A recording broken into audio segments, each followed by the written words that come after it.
ഒരു ഭയങ്കര ഒരു വെപ്രാള കക്ഷിയാണെന്നൊക്കെ തോന്നും കാണുമ്പോൾ. പക്ഷേ എൻ്റെ മനസ്സ് അങ്ങനെയല്ല, ഞാൻ എല്ലാവരും ഇഷ്ടപ്പെടുന്നതാണ്.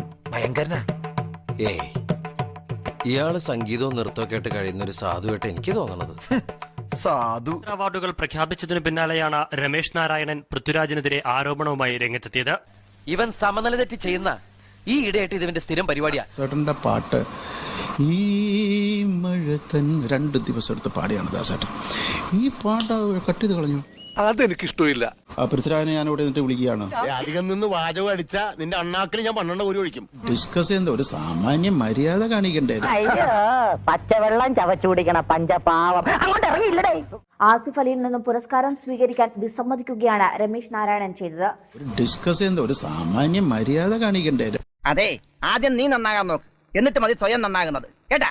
ഈ പാട്ട് അക്കാഡമിക്കൽ സോങ് എന്ന് പറഞ്ഞപ്പോൾ എനിക്ക് കുറച്ച് വിഷമം തോന്നി. പിന്നെ എൻ്റെ പാട്ടുകൾ അളക്കാനൊന്നും ഇദ്ദേഹമൊക്കെ ആയോ എന്നുള്ളതോ കാര്യങ്ങളൊക്കെ.